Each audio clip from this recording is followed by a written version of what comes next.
ನಮಸ್ಕಾರ ವೀಕ್ಷಕರೇ, ನಾನು ಗೋಪಿನಾಥ್.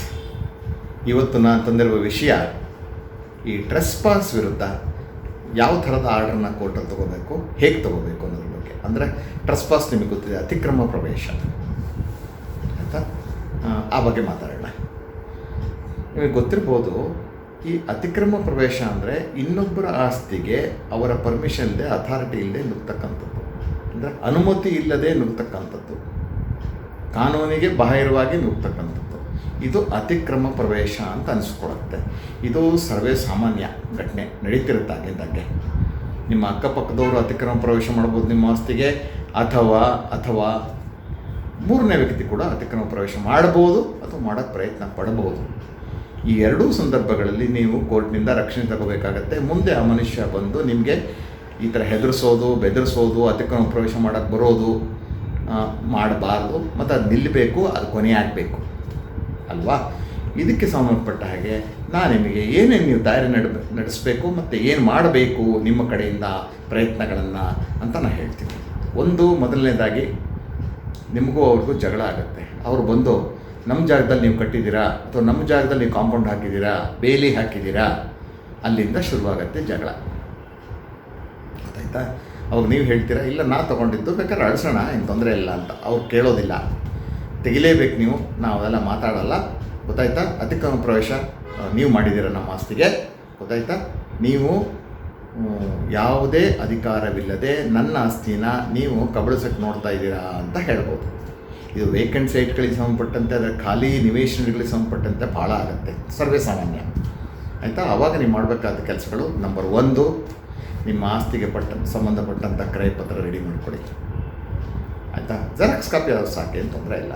ಮತ್ತು ನಿಮ್ಮ ಈ ವರ್ಷದ ಖಾತಾ ಎಕ್ಸ್ಟ್ರಾಕ್ಟು, ಮತ್ತು 3ನೇದು ಟ್ಯಾಕ್ಸ್ ಪೇಯ್ಡ್ ರೆಸಿಪ್ಟು, ಇದು 3ರನ್ನು ರೆಡಿಯಾಗಿ ಇಟ್ಕೊಳ್ಳಿ. ಆಮೇಲೆ ಆ ಥರದ ಜಗಳಗಳಾದಾಗ ನೀವಿದ್ದಾಗ ಆಗ್ಬೋದು, ನೀವಿಲ್ಲದೆ ನಿಮ್ಮ ಗೈರು ಹಾಜರಿಲ್ಲ ಜಗಳ ಆಗ್ಬೋದು, ಹೇಗಾದರೂ ಮಾಡಿ ಅವ್ರನ್ನ ಮನವೊಲಿಸಿ ವಾಪಸ್ ಕಳಿಸಿ. ಮತ್ತು ಜಗಳ ಮಾಡಬೇಕಾದ್ರೆ ಅಪ್ಪಿ ಕೂಡ ನಾನು ಕೋರ್ಟಿಗೆ ಹೋಗಿ ನಿಮ್ಮ ವಿರುದ್ಧ ಆ್ಯಕ್ಷನ್ ತೊಗೊಂಬರ್ತೀನಿ, ಆರ್ಡರ್ ತೊಗೊಂಬರ್ತೀನಿ ಅನ್ನೋ ಮಾತನ್ನು ಆಡಬಾರ್ದು. ಆಯಿತಾ? ಆ ಥರ ಆಡಿಬಿಟ್ರೆ ಅವರಿಗೆ ಮುನ್ಸೂಚನೆ ಸಿಗುತ್ತೆ, ಕೋರ್ಟಿಗೆ ಹೋಗ್ತಾನೆ ಅಂಥೇಳಿ. ಆ ಥರದ ಯಾವುದೇ ಮುನ್ಸೂಚನೆ ಕೊಡಬಾರ್ದು. ಕೋರ್ಟಿಗೆ ಹೋಗ್ತೀನಿ ಅಂತ ಹೇಳಬಾರ್ದು. ಅಥವಾ ಯಾರು ಬಂದವರಲ್ಲಿ ಜಗಳ ಬಿಡ್ಸೋಕ್ಕೆ ಬಂದವರು ಅಥವಾ ಗಲಾಟೆ ಆದಾಗ ಮಧ್ಯಪ್ರವೇಶ ಮಾಡಿದವರು ಕೋರ್ಟ್ಗೆ ಆರ್ಡರ್ ತಗೊಂಬನ್ನಿ, ಕೋರ್ಟ್ಗೆ ಬೇಡ ಸರ್, ನಾವೇ ಕೂತು ಮಾತಾಡ್ಬೋದು, ಯಾಕೆ ಸುಮ್ಮನೆ ಕೋರ್ಟು ಅನ್ನೋ ಥರ ಮಾತಾಡಬೇಕು. ನೀವು ಸುಳುವೇ ಕೊಡಬಾರ್ದು.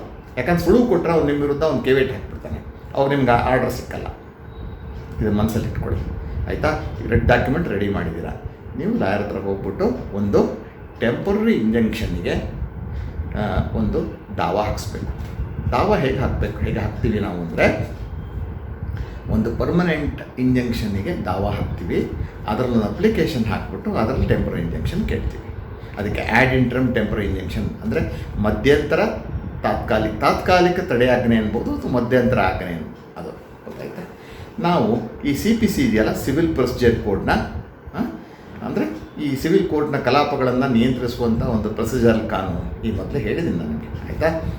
ಇದು ಈ ಪ್ರೊಸೀಜರ್ ಕಾನೂನಿನ ಆರ್ಡರ್ 7 ರೂಲ್ 1ನಲ್ಲಿ ನಾವೊಂದು ಪ್ಲೈಂಟ್ ಅನ್ನೋದನ್ನು ಕೋರ್ಟಿನ ಮುಂದೆ ಹಾಜರುಪಡಿಸ್ತೀವಿ. ಪ್ಲೈಂಟ್ ಅಂದರೆ ಒಂದು ಅರ್ಜಿ ಅಂತ ಹೇಳ್ಬೋದು ಸಾಮಾನ್ಯ ಭಾಷೆಯಲ್ಲಿ. ಗೊತ್ತಾಯ್ತಾ? ಅಲ್ಲೇನು ಹೇಳ್ತೀವಿ, ನಾನು ಇಂಥ ಕಡೆ ವಾಸವಾಗಿದ್ದೀನಿ, ನನ್ನ ವಿಳಾಸ ಇದು, ಎದುರಾಳಿಗಳು ಈ ಥರ ವಾಸವಾಗಿದ್ದಾರೆ, ಇವ್ರ ಹೆಸರು ಇಂಥದ್ದು. ಗೊತ್ತಾಯ್ತಾ? ಈ ಶೆಡ್ಯೂಲ್ನಲ್ಲಿ ನೀವು ಆಸ್ತಿನ ಹೊಗಳಿರ್ತೀರ, ಅದು ಎಷ್ಟು ಉದ್ದ ಎಷ್ಟು ಅಗಲ ಇದೆ, ಅದೇನು ಫ್ಯಾಕ್ಟ್ರಿ ಪ್ರಿಮೈಸಸ್ಸಾ ಅಥವಾ ಮನೇನೋ ವೇಕೆಂಟ್ ಸೈಟೋ ಏನು ಅಂತ ಹೊಗಳಬೇಕಾಗತ್ತೆ. ಅದರ ಅಳತೆ ಈ ಥರ ಇದೆ, ಮತ್ತು ಚಕ್ಬಂದಿ ಪೂರ್ವಕ್ಕೆ, ಪಶ್ಚಿಮಕ್ಕೆ, ಉತ್ತರಕ್ಕೆ, ದಕ್ಷಿಣಕ್ಕೆ ಏನಿದೆ ಅಂತ ಬರೀತೀರ. ಬರೆದ್ಬಿಡ್ತೆ ಖಾತಾ ನಂಬರು ಹಾಕ್ತೀರಾ, ಯಾವ ಏರಿಯಾದಲ್ಲಿದೆ ಅಂತ ಹೇಳಿರ್ತೀರ. ಈ ಶೆಡ್ಯೂಲ್ ಆಸ್ತಿಗೆ ನಾನು ಸಂಪೂರ್ಣ ಮಾಲೀಕ, ಅಬ್ಸಲ್ಯೂಟ್ ಓನರು. ನಾನು ಇಂಥ ತಾರೀಕಿನಲ್ಲಿ ಇಂಥವರಿಂದ ರಿಜಿಸ್ಟರ್ ಕ್ರಯಪತ್ರದ ಮೂಲಕ ಅಥವಾ ಹಿಸ್ಸೆಯಿಂದ ಅಥವಾ ಇನ್ಯಾವುದರಿಂದನೋ ಗಿಫ್ಟಿಂದ ಯಾವ ಥರದಿಂದ ಬಂದಿರುತ್ತೋ ಆ ಮೂಲ ಹೇಳ್ತೀರ. ಅದಕ್ಕೆ ಪತ್ರನ ಹಾಜರು ಮಾಡಿದ್ದೀನಿ, ಆವತ್ತಿನಿಂದ ಇವತ್ತು ತನಕ ನಾನೇ ಸ್ವಾಧೀನದಲ್ಲಿದ್ದೀನಿ, ಖಾತೆ ನನ್ನ ಹೆಸರಲ್ಲಿದೆ, ನಾನು ಲಾಫುಲ್ ಪೊಸೆಷನಲ್ಲಿ ಈ ಪ್ರಾಪರ್ಟಿನ ಎಂಜಾಯ್ ಮಾಡ್ತಾಯಿದ್ದೀನಿ, ನಾನು ಕಾನೂನುಬದ್ಧ ಮಾಲೀಕನಾಗಿ ಈ ಆಸ್ತಿಯ ಸ್ವಾಧೀನದಲ್ಲಿದ್ದು ಇದನ್ನು ನಾನು ಅನುಭವಿಸುತ್ತಿದ್ದೇನೆ ಅನ್ನೋ ಮಾತನ್ನು ಹೇಳಬೇಕಾಗತ್ತೆ. ಅದರಲ್ಲಿ ಒಂದು ಅಪ್ಲಿಕೇಶನ್ ಅಂತ ಹೇಳಿದ್ನಲ್ಲ ಟೆಂಪರರಿ ಇಂಜಂಕ್ಷನ್ಗೆ, ಅದರಲ್ಲಿ ಆರ್ಡರ್ 39 ರೂಲ್ 1 and 2ನಲ್ಲಿ ಒಂದು ಅಪ್ಲಿಕೇಶನ್ ಹಾಕಬೇಕಾಗತ್ತೆ. ಈ ಮುಖ್ಯ ದಾವೆ ಏನಿದೆ ಆ ತೀರ್ಮಾನ ಆಗೋವರೆಗೆ ಶೆಡ್ಯೂಲ್ ಆಸ್ತಿಗೆ ಸಂಬಂಧಪಟ್ಟಂತೆ ಎದುರುಗಡೆ ಅವರಿಗೆ ಇಂಜಂಕ್ಷನ್ ಕೊಡಿ ಅಂತ ಕೇಳಬೇಕಾಗತ್ತೆ. ಮತ್ತು ನೀವು ನಿಮ್ಮ ಪ್ಲೇಂಟಲ್ಲಿ ಇನ್ನೊಂದು ಮಾತು ಹೇಳಬೇಕಾಗತ್ತೆ, ವಿಷಯ ಹೀಗಿರುವಾಗ ಇಂಥ ತಾರೀಕಲ್ಲಿ ಇಷ್ಟೊತ್ತಿಗೆ ಪ್ರತಿವಾದಿಗಳು ಗುಂಪು ಕಟ್ಟಿಕೊಂಡು ಒಂದು 4-5 ಜೊತೆ ಅಥವಾ 4-5 ಜನಗಳ ಜೊತೆ ಅಥವಾ 10 ಜನಗಳ ಜೊತೆ ಬಂದು ಗಲಾಟೆ ಮಾಡಿದ್ರು, ನನ್ನ ಆಸ್ತಿಗೆ ತಮ್ಮದು ಅಂತ ಹೇಳಿ ಸುಳ್ಳು ಆರೋಪ ಮಾಡ್ತಾ ಈ ಬೇಲಿ ಕಿತ್ತಾಕಿ ಕಾಂಪೌಂಡ್ ಕಿತ್ತಾಕಿ ಅಂತ ಹೇಳಿದ್ರು, ನನ್ನ ಅತಿಕ್ರಮ ಪ್ರವೇಶ ಮಾಡೋಕ್ಕೆ ಪ್ರಯತ್ನ ಪಟ್ಟರು. ಅವರನ್ನು ನಾ ಎಲ್ಲ ಶಕ್ತಿಯನ್ನು ಮತ್ತು ಜನಸಂಪರ್ಕವನ್ನು ಜನರ ಸಹಕಾರವನ್ನು ಉಪಯೋಗಿಸ್ಕೊಂಡು ಅವ್ರನ್ನ ಹಿಂದಕ್ಕೆ ಕಳಿಸಿದ್ರಿ. ಮತ್ತೆ ಇನ್ನೊಮ್ಮೆ ಬರುವ ಸಾಧ್ಯತೆ ಇದೆ. ಅವರು ಆ ಥರ ಬಂದರೆ ಈ ನ್ಯಾಯಾಲಯದ ಸಹಾಯ ಇಲ್ಲದಲೇ ನಾವು ಅವರನ್ನು ಎದುರಿಸೋಕ್ಕಾಗಲ್ಲ, ನನ್ನ ಆಸ್ತಿನ ಉಳಿಸ್ಕೊಳಕ್ಕಾಗಲ್ಲ, ಸ್ವಾಧೀನ ಉಳಿಸ್ಕೊಳಕ್ಕಾಗಲ್ಲ, ದಯಮಾಡಿ ನನಗೆ ಪರ್ಮನೆಂಟ್ ಇಂಜಂಕ್ಷನ್ ಕೊಡಿ ಅಂತ. ಇದನ್ನೇ ಅರ್ಜಿಯಲ್ಲಿ ಟೆಂಪರರಿ ಇಂಜಂಕ್ಷನ್ ಅಂತ ಹೇಳಬೇಕಾಗುತ್ತೆ. ಬಾಕಿ ಎಲ್ಲ ವಿಷಯಗಳನ್ನು ಹೇಳಿಬಿಟ್ಟು ಅಲ್ಲಿ ಪರ್ಮನೆಂಟ್ ಇಂಜಂಕ್ಷನ್ ಇರ್ತೀವಿ, ಅಪ್ಲಿಕೇಶನ್ಲಿ ಟೆಂಪರರಿ ಇಂಜಂಕ್ಷನ್ ಕೊಡಿ ಅಂತ ಹೇಳಬೇಕಾಗತ್ತೆ. ಮತ್ತು ಅದರಲ್ಲಿ ಇನ್ನೊಂದು ಮಾತು ಬರುತ್ತೆ, 3 ಅಂಶಗಳು ಬರುತ್ತೆ ಇಲ್ಲಿ ನೀವು ಸಾಬೀತು ಮಾಡಬೇಕಾದ್ದು. ಒಂದು, you are in lawful possession ಅನ್ನೋದನ್ನು ಸಾಬೀತು ಮಾಡೋಕ್ಕಾಗುತ್ತೆ. ಅಂದರೆ ಪ್ರೈಮಾ ಫೇಸಿ ಅಂದರೆ ಗೊತ್ತಾಯ್ತಾ, ಅಂದರೆ ಈ ಆಸ್ತಿಗೆ ಕಾನೂನುಬದ್ಧ ಮಾಲೀಕ ನಾನು, ಮತ್ತು ನಾನು ಸ್ವಾಧೀನದಲ್ಲಿದ್ದೀನಿ. ನಿಮ್ಮ ಈ ಟೈಟಲ್ ಡೀಡು ಅದು ಯಾವುದೇ ಆಗಿರ್ಬೋದು, ಗಿಫ್ಟ್ ಡೀಡ್ ಆಗಿರ್ಬೋದು, ಸೇಲ್ ಡೀಡ್ ಆಗಿರ್ಬೋದು, ಪಾರ್ಟಿಷನ್ ಡೀಡ್ ಆಗಿರ್ಬೋದು, ಇನ್ಯಾವುದೇ ಆಗಿರ್ಬೋದು ಅದೊಂದು. ಮತ್ತು ಖಾತಾ ನಿಮ್ಮ ಹೆಸರು ಇರ್ತಕ್ಕಂಥದ್ದು ಗೊತ್ತಾಯ್ತಾ, ಮತ್ತು ಟ್ಯಾಕ್ಸ್ ಪೇಡ್ ರೆಸಿಪ್ಟು, ಇವೆಲ್ಲವೂ ಕೂಡ ಸ್ವಾಧೀನದಲ್ಲಿದ್ದೀರಾ ಅನ್ನೋ ತೋರಿಸುತ್ತೆ. ಇದು ಮೊಟ್ಟ ಮೊದಲು ನೀವು ಹೇಳಬೇಕಂತ ಮತ್ತು ಕೋರ್ಟಿಗೆ ಮನವರಿಕೆ ಮಾಡಿಕೊಡ್ಬೇಕಂತ ವಿಷಯ. ಮತ್ತು 3 ಪ್ರಿನ್ಸಿಪಲ್ಸು ಈ ಒಂದು ಸಂದರ್ಭವನ್ನು ತೀರ್ಮಾನ ಮಾಡ್ತಾರೆ. ಒಂದು, ಪ್ರೈಮಾ ಫೇಸಿ ಕೇಸು. ಪ್ರೈಮಾ ಫೇಸಿ ಅಂದರೆ ಮೇಲ್ನೋಟಕ್ಕೆ ನೋಡಿದ ತಕ್ಷಣ ದಾಖಲೆಗಳನ್ನು ಹೌದು ಇವರು ಲಾಫುಲ್ ಪೊಸಿಷನ್ಲಿದ್ದಾರೆ, ಇವರೇ ಓನರು ಅಂತ ಅನಿಸ್ಬೇಕು. ಮೇಲ್ನೋಟಕ್ಕೆ ಒಪ್ಪಿಗೆ ಆಗುವಂಥ ಪ್ರಕರಣ ಅಥವಾ ಕೇಸು ಅಂತ ಹೇಳ್ಬೋದು ಪ್ರೈಮಾ ಫೇಸಿ ಕೇಸ್ ಅಂದರೆ. ಎರಡನೇದಾಗಿ, ಬ್ಯಾಲೆನ್ಸ್ ಆಫ್ ಕನ್ವೀನಿಯನ್ಸ್ ಮತ್ತು ಇರ್ರಿಪೇರಬಲ್ ಲಾಸ್ ಆ್ಯಂಡ್ ಇಂಜುರಿ, ಅದೆರಡನ್ನು ಒಟ್ಟಿಗೆ ಹೇಳಬೇಕಾಗತ್ತೆ. ಒಂದು ವೇಳೆ ಈ ಅರ್ಜಿಯಲ್ಲಿ ಕೇಳಿರುವಂತೆ ಟೆಂಪರರಿ ಇಂಜೆಕ್ಷನ್ ಕೊಡದೆ ಹೋದರೆ ನಷ್ಟ ಯಾರಿಗಾಗತ್ತೆ, ಯಾರು ತೊಂದರೆಗೆ ಸಿಲುಕ್ತಾರೆ, ವಾದಿಗಳೋ ಪ್ರತಿವಾದಿಗಳೋ ಅಂಥೇಳಿ ಕೋರ್ಟ್ ತೀರ್ಮಾನ ಮಾಡುತ್ತೆ. ಗೊತ್ತಾಯ್ತಾ, ಈ 3 ಅಂಶಗಳು ಟೆಂಪರರಿ ಇಂಜೆಕ್ಷನ್ ಕೊಡಬೇಕೋ ಬೇಡವೋ ಅನ್ನೋದನ್ನು ತೀರ್ಮಾನ ಮಾಡುತ್ತೆ. ನೀವಾಗಿ ಕೋರ್ಟಿಗೆ ಹೋದಾಗ ಅಲ್ಲಿ ಎದುರುಗಡೆ ಅವ್ರು ಕೇವೇಟ್ ಇಲ್ಲದಿದ್ದಾಗ ನೀವೇ ಇರ್ತೀರ, ಅಲ್ಲಿ ಏಕಪಕ್ಷೀಯ ಆರ್ಡ್ರಿಗೆ ನೀವು ಕೇಳ್ತೀರ, ಅಂದರೆ ಎಕ್ಸ್ಪಾರ್ಟೆ ಆರ್ಡ್ರಿಗೆ ಕೇಳ್ತೀರ, ಅಂದರೆ ಅವರಿಲ್ಲ, ನಿಮ್ಗೆ ವಾದ ಕೇಳಿ ಆರ್ಡ್ರ್ ಮಾಡಿ. ಈ ಸಂದರ್ಭದಲ್ಲಿ ನೀವು ಲಾಫುಲ್ ಪೊಸಿಷನ್ಲಿದ್ದೀನಿ, ಲಾಫುಲ್ ಓನರ್ ಅಂತ ಪ್ರೂವ್ ಮಾಡಿದರೆ ದಾಖಲೆಗಳಿದ್ದರೆ, ಮತ್ತು ಎರಡನೇದಾಗಿ ಒಂದೆರಡು ಅಲ್ಲಿ ನೀವು ಇನ್ನೊಂದು ಕೆಲಸ ಮಾಡ್ಬೋದು. ಬೇಕಾದ್ರೆ ಅಲ್ಲಿ ನೀವು ಅತಿಕ್ರಮ ಪ್ರವೇಶ ಆಗುತ್ತಲ್ಲ, ಅತಿಕ್ರಮ ಪ್ರವೇಶಕ್ಕೆ ಏನು ಪ್ರಯತ್ನ ನಡೆಯುತ್ತಲ್ಲ, ಅವತ್ತಿದ್ದಂಥ 2 ವ್ಯಕ್ತಿಗಳ ಪ್ರಮಾಣ ಪತ್ರ ಅಂದರೆ ಅಫಿಡವಿಟ್ ಕೂಡ in support of your claim ಹಾಕ್ಬೋದು. ಅದನ್ನೆಲ್ಲ ಗಮನಿಸಿ ಕೋರ್ಟ್ ನಿಮಗೆ ಟೆಂಪರರಿ ಇಂಜೆಕ್ಷನ್ನ ಗ್ರ್ಯಾಂಟ್ ಮಾಡುತ್ತೆ.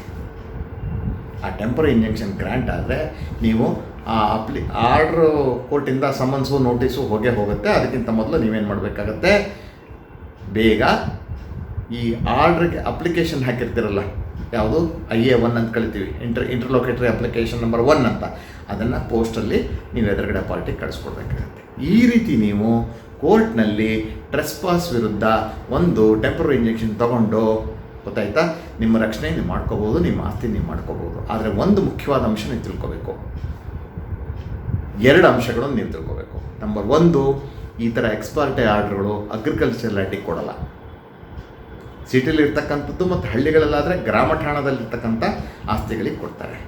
ಎರಡನೇದಾಗಿ, ನೀವು ಒಂದು ವೇಳೆ ಅವರು ಅತಿಕ್ರಮ ಪ್ರವೇಶ ಮಾಡಿ ನಿಮ್ಮ ಆಸ್ತಿ ಒಳಗೆ ಬಂದು ನೀವು ವಾಪಸ್ ಕಳಿಸಿದ್ರು ಕೂಡ ಅತಿಕ್ರಮ ಪ್ರವೇಶ ಮಾಡಿ ನನ್ನ ಆಸ್ತಿಲಿ ಬಂದಿದ್ದರು ಅಂತ ಹೇಳಬಾರ್ದು.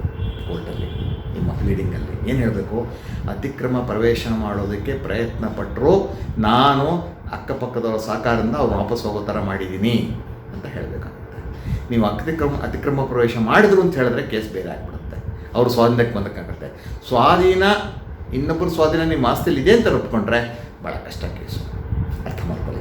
ಸ್ವಾಧೀನ ಒಪ್ಕೋಬಾರ್ದು. ಒಂದು ವೇಳೆ ಇದ್ದರೂ ಕೂಡ ಅವ್ರು ಬಂದಲ್ಲಿ ನಿಮ್ಮ ಜಾಗದಲ್ಲಿ ಕೂತಿದ್ರು ಕೂಡ ಈ ಥರದ ಕೇಸ್ ಹಾಕಿ ಆರ್ಡರ್ ತೊಗೊಂಡು ಆ ಆರ್ಡರ್ ಸ್ಟ್ರೆಂತ್ ಮೇಲೆ ಆಧಾರದ ಮೇಲೆ ಪೊಲೀಸ್ ಕಂಪ್ಲೇಂಟ್ ಕೊಟ್ಟು ಅಥವಾ ಬೇರೆ ರೀತಿಯಲ್ಲಿ ನೀವು ಅವ್ರನ್ನ ಹೊರ ಕಳಿಸ್ಬೇಕಾಗುತ್ತೆ.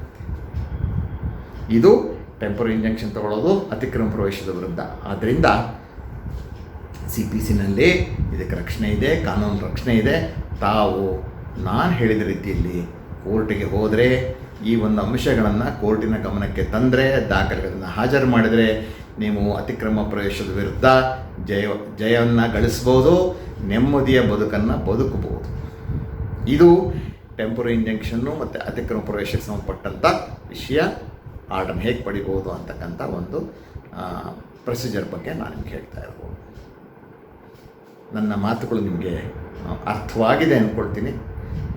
ನಿಮ್ಮ ಈ ಥರದ ಯಾವುದೋ ಸಂದರ್ಭ ಬಂದಾಗ ಈ ನನ್ನ ಮಾತುಗಳು ನಿಮ್ಮ ಅನುಕೂಲಕ್ಕೆ ಬರುತ್ತೆ ಅಂತ ಭಾವಿಸ್ತಾ ಇವತ್ತಿನ ನನ್ನ ಮಾತನ್ನು ಮುಗಿಸ್ತೀನಿ. ನನ್ನ ವಿಡಿಯೋನ ಶೇರ್ ಮಾಡಿ, ಲೈಕ್ ಮಾಡಿ, ಸಬ್ಸ್ಕ್ರೈಬ್ ಮಾಡಿ. ಮತ್ತೊಂದು ವಿಡಿಯೋದೊಂದಿಗೆ ಮತ್ತೆ ಸಿಗ್ತೀನಿ. ಆಯಿತಾ? ನಮಸ್ಕಾರ.